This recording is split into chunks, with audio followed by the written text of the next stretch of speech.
Man versus nature. It's one of the oldest types of stories and it never gets old, especially when it's told in such a lush and gorgeous way as it was in this new horror film, Gaia. Let's press on into this beautifully dangerous jungle horror.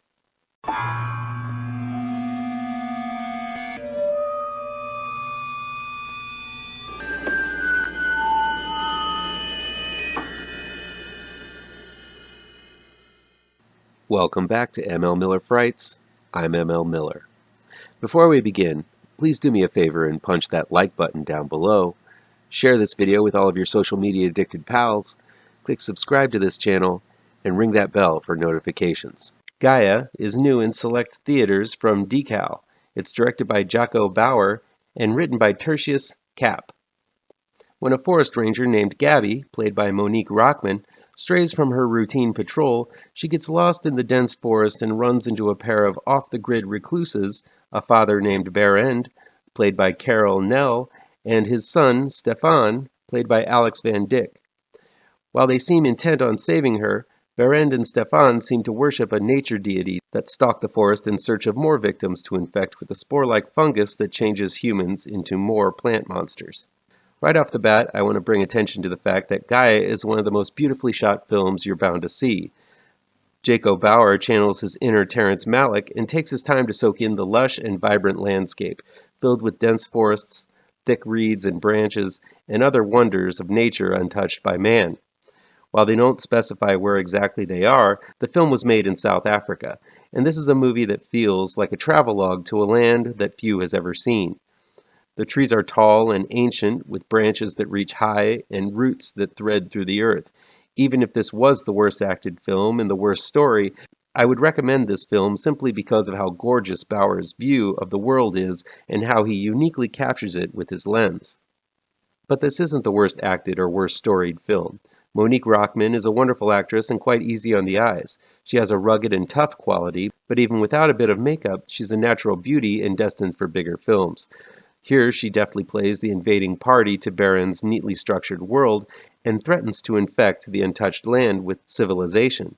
This is ironic because the main monster in Gaia is indeed an infectious plant species, so just as the jungle threatens those who enter it, Gabby threatens the jungle just as much with her presence. This dual meaning to infection is the core of the story of Gaia and makes it a wonderfully layered story indeed. Carol Nell is painfully thin in this role, but he still manages to be a powerful presence as the overbearing survivalist who has a manifesto he adheres to. This is most likely one of those roles that took a huge physical toll on the actor, and his physical appearance reflects the fragile state of mind he is in. Though he wants to help Gabby, she's a threat to his world, so he deals with that in a quiet and intensely conflicted performance. The only weak link is Alex Van Dyck as Stefan, who most likely just has an underwritten part to play. He's supposed to be the innocent kid, just curious about this beautiful woman who has come out of nowhere, but is conflicted because he wants to honor his father's ways. The problem with Gaia is simply that despite the strong character work and the lush scenery, the ideas are not particularly new. In fact, they've been the subject of quite a few recent films. It's about the mysticism of nature. It's about not knowing everything about this world and man's arrogance in believing that they are on the top of the food chain. It has ancient nature infecting a rather nascent humanity. The wonderful designs of the plant monsters aren't that different than the ones that Natalie Portman and her crew ran into in Alex Garland's Annihilation. Sure, the plant monsters are threatening and downright scary while at the same time beautiful in Gaia, but I couldn't help but feel like I'd seen it all before. This is the same thing with the infection and how it blooms from the skin of the victims like flowers, which was reminiscent of the vines in the ruins. And the worship of the environment is something we just saw in Ben Wheatley's In the Earth. Gaia is filled with interesting ideas, it's just that they feel extremely familiar.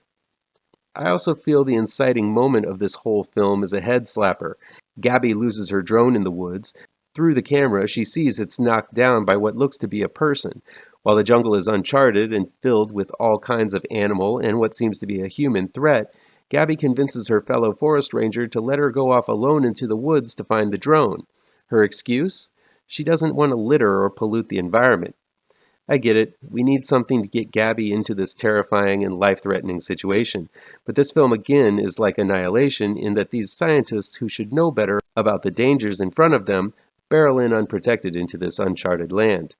I just wish that they would have found a better excuse to get her into it. Bonehead scientific reasoning aside, Gaia is a wonderful film to experience. It's not as original as I think it wants to be, but still it presents its story with strong acting and some of the most sumptuous forested landscapes you're going to see. What do you guys think about man versus nature films? Personally, it's one of my favorite subgenres of horror.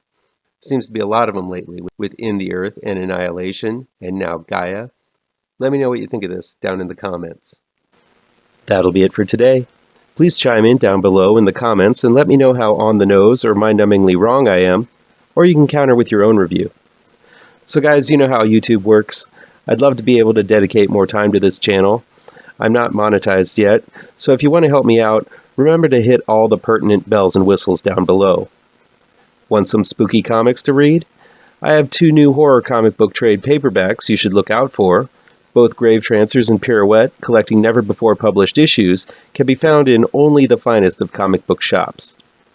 If you're looking for written reviews, you can find them on my website, mlmillerwrites.com. If you really want to show your support, I also have a Patreon page at mlmiller. Look for the link to my Patreon page down below. Thank you so much for your time, and take care.